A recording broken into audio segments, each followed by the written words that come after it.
Hello and welcome to 2021.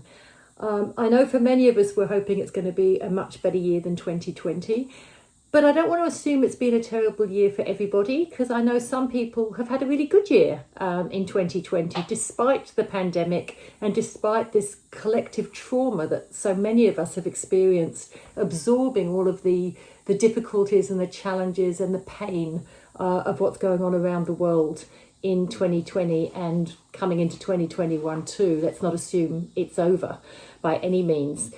But I wanted to talk about moving forward and 2021 and what it might look like for you, and share what it's going to look like for me. Because one thing I did realise is that I overdid it in 2020. That, combined with the collective trauma that I experienced, I'd absorbed a lot of the things that have been going on around the world, the pandemic, the stuff in the USA, so many challenges, fires, floods, etc., that I had actually absorbed that into my body. And particularly with the work I do, I listen to that all day, every day. So it's quite challenging. So the realization that this collective trauma is a real thing, that we do get impacted and influenced by what is going on around us, as well as what's going on in our immediate vicinity. And for those of us that live with chronic pain or any mental health illness or chronic illness, that actually oversensitizes our nervous system and can create more inflammation and consequently more pain. And that's certainly been the case for me. The more I understand about pain, the more I realize that that's one thing I can try to take charge of a little bit more for myself. I can really pace myself more. And I think I've said before, I really hate that word. I'm challenged by it. But the reality is that unless I manage my time and manage all of the influences around me as best I can, my pain is going to flare up. And I've had 2 or 3 months of really tricky pain. I'm just coming out of it now, which is probably why you haven't heard from me for a little while.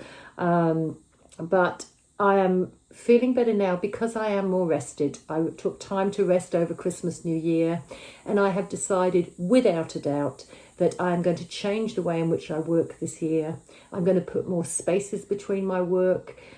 Yes, it might mean that I earn less, but it means that my health will be far better, I will feel better, and life will be happier.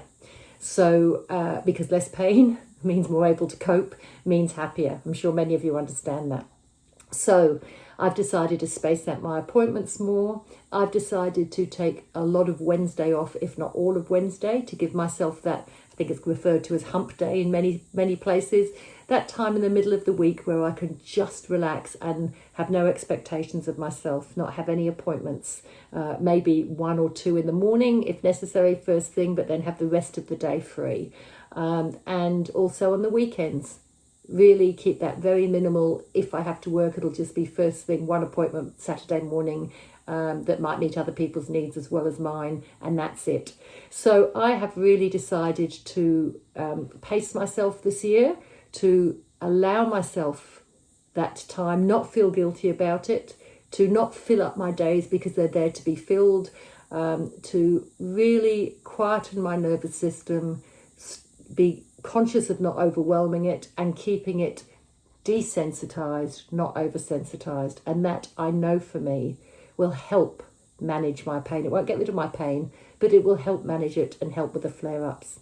The other thing that I have done is I have actually engaged a chronic pain support person, so my pain coach, and that's what I am to a lot of people, and I say that I'm quite happy to talk to you about being that for you. But I've realised that even though I am a pain coach for others, I also need that. But I'll talk to you more about that in the next video, about what a pain coach can do, what it looks like, etc., etc.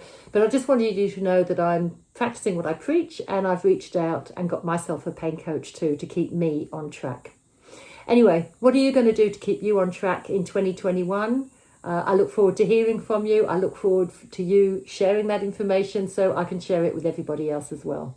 Take care, be safe, be well, and most importantly, look after yourself. Bye for now.